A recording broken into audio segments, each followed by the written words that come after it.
Well, Beau DeMayo is back and he claims to have some receipts. I knew this was coming. This is the time where I figured we were headed, which is basically just that we're at a place now where so many words have been said back and forth that at this point we have to have people coming forward with receipts because so many accusations are being thrown around.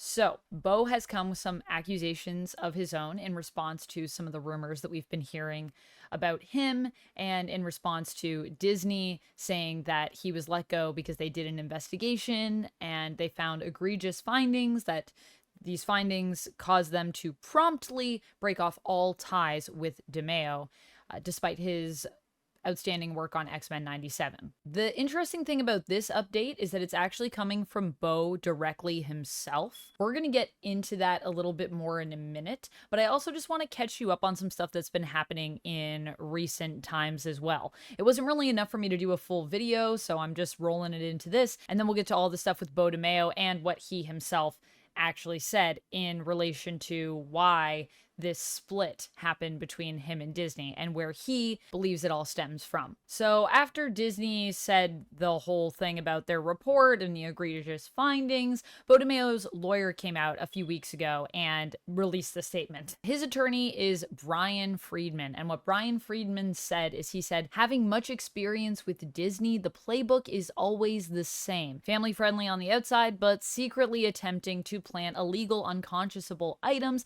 in contracts that silence the truth and stop the employee/customer from asserting basic constitutional rights. This is going to be relevant in what Beau says, but we'll get to that in a minute. His lawyer went on to say, as we will explain through detailed examples, which we will roll out in detail one by one, Disney's model is very clear and a repetitive legal pattern. Once it gets challenged or exposed, the gaslighting and redirection of the blame toward anyone willing to tell the truth starts through an international well-oiled publicity machine. So in other words, what they're saying is everything that's happening here is orchestrated in some way by Disney and is being done to discredit Beau DeMayo so that his claims fall by the wayside and don't really carry any weight because everyone thinks he's a creepy guy. The lawyer went on to say, the problem for Disney is when they go up against someone who has concrete evidence of this happening over 100 times, many of which have led to them settling hundreds of cases, if not thousands, to try and continue to control critics, employees,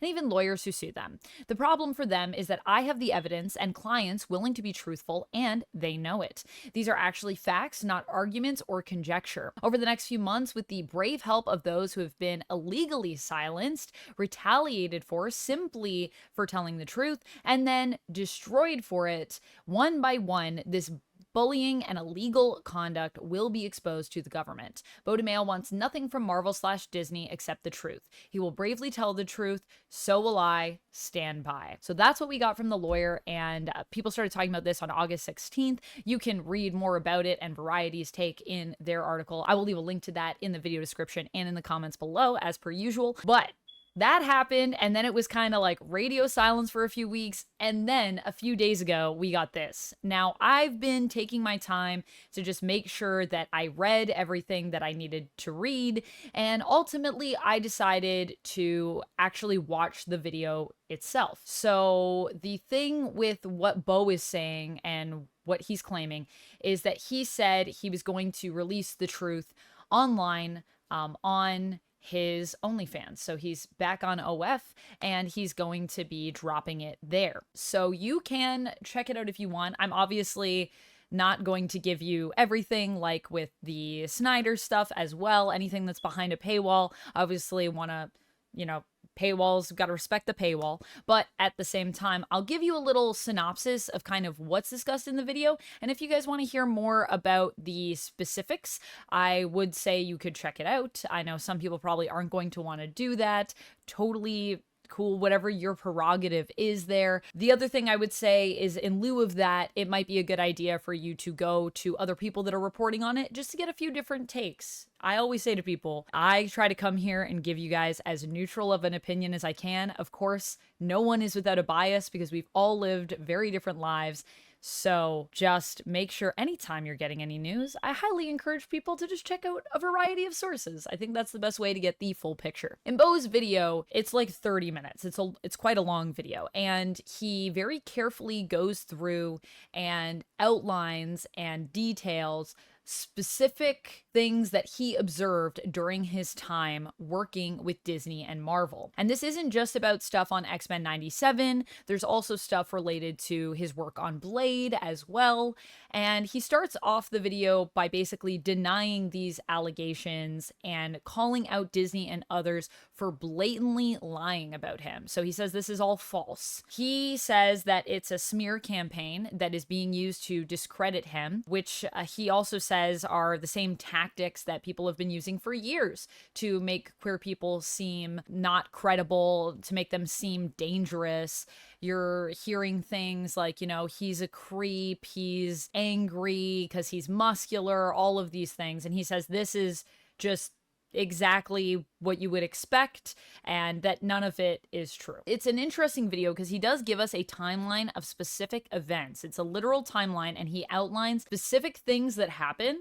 I'm not going to go into those details. Like I said, I'll leave that behind the paywall, but it's very specific. And that was interesting to me, just considering what we have from each side right now. So from Disney, you know, they told us they did this investigation, they found these egregious findings, we don't know what those are. And then people started saying that they heard through sources that they can't or won't disclose that the egregious findings were of a sexual nature and were related to harassment. And I've heard those claims, but I also haven't heard anything specific, and it definitely doesn't seem to have come directly, at least, from Disney or Marvel. Now, whether or not it came from them in a roundabout way and in relation to what DeMayo is saying in terms of a smear campaign, we'll have to see how that plays out. But that's what he is claiming about where these rumors are really coming from, and that it's all publicity to make him look bad. The events that he goes into, though, are specific. He doesn't give exact names, but what he does give us in a lot of cases is the role of a person. So he might refer to, like, what was their role on the crew, in the company, but he doesn't say anything specific. He does say that some of them are people that we know of and that we've seen, which in and of itself felt very bold, and I was like, okay, wow. I will also say that his statement felt very well written and well spoken. I mean, it's clear that Beau DeMayo is a writer.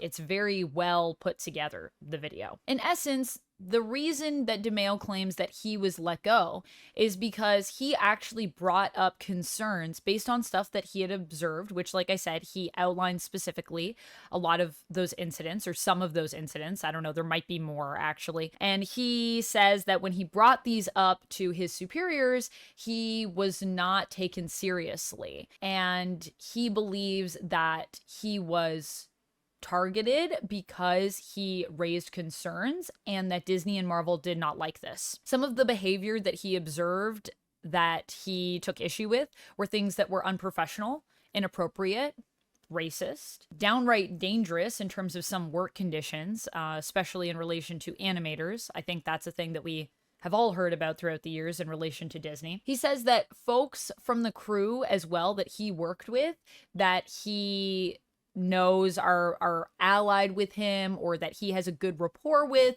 have also been either downplayed in their involvement or have been silenced, have been told to re-speak in terms of answers they've even given in interviews. The reason why he went to OF for this is something that he also touches on in this video, and this for me was a big one because I thought that that was a very strange choice, and I thought a lot of people are probably going to judge Beau DeMayo for choosing to put this behind a paywall. But the reason that he said he did this is because this is a space where he actually feels safe, and he also wants to do more on OF. So it's not just about this video, but he also wants to use that platform to highlight a lot of the folks that he said have been downplayed in their involvement because of potentially their connection to him, and he wants to make sure that those people get highlighted. He wants to show us more behind the scenes content in regards to X-Men 97 and other projects that he's been a part of. And for him, he just said through all of this, it's been a lot for him emotionally,